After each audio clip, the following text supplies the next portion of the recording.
In this video on QuickDraw 3000, we're going to learn the process for creating a recipe offline on my iPad, meaning my iPad is not connected to the QuickDraw controller, then connecting the iPad and transferring that recipe. So today, they're obviously sitting next to one another, but this would be a function that we might do in the office the night before in preparation to create that recipe before then we get out to our QuickDraw and we want to transfer it.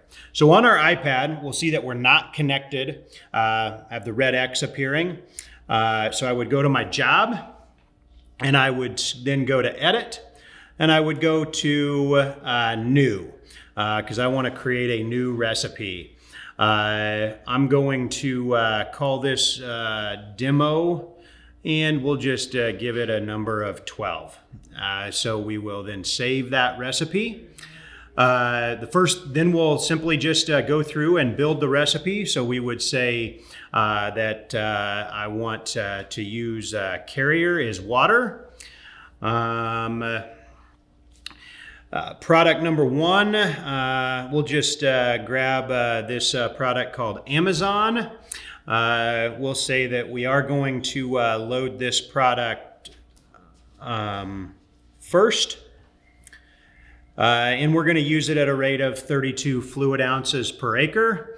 And then we'll scroll over to tote 6 and we'll select Bravo and we'll push select.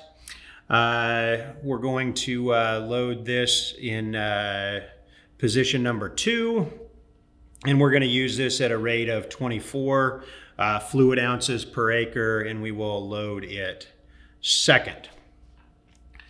It says that I can't skip a load order. It's giving me a message here. So if I scroll back, it looks like I failed to enter a load order for that first product, Amazon, that I put in tote 1. For the purposes of this demonstration, we're just going to leave this as a simple 2-product recipe. At the bottom of the page, I would select what my default batch size would be. So I'm going to spray this at 1,000 gallons and at 10 gallons per acre. Of course, I can always modify that in my job setup process on the QuickDraw controller when I'm executing the mixing process. So at this point in time, I would push save. And now I have created that recipe. So if I go back to my job screen, I simply see a summary of that particular recipe. Looks like when I created the recipe initially, I fat fingered and entered my application rate of 100 gallons per acre instead of 10. So we'll just go ahead and correct that. And then we'll go ahead and push save again as well. Now that I've got the recipe created on my iPad, I've come out to where my QuickDraw is located. I've powered on the QuickDraw. I've ensured that the Wi-Fi network is in fact connected to the QuickDraw Wi-Fi.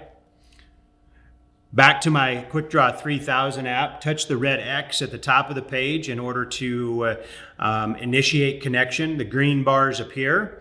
Now, in order to move the recipe that I've created onto the controller, I'll utilize the data management button in order to initiate the transferring of the recipe. At the bottom of this page, when there's information on the iPad app that is available to be transferred, I'll see this information at the bottom.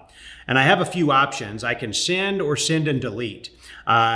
Most common, we're going to use send and delete when we're using just one iPad with one QuickDraw. If I wanted to leave those recipes on this iPad so that I could then load them onto a second QuickDraw, I would use send. But in a scenario of one iPad and I just want to move those recipes onto one QuickDraw, I would push send and delete. We'll get the processing message. And then those files have been moved to my QuickDraw controller. So now if I would then on my QuickDraw controller, go to job, and I would then go to the select recipe screen. I see that I have this demo 12 recipe that I created on my iPad available that I can load and utilize on my QuickDraw controller. That's the process for creating a recipe on the iPad and then transferring that recipe to the QuickDraw controller.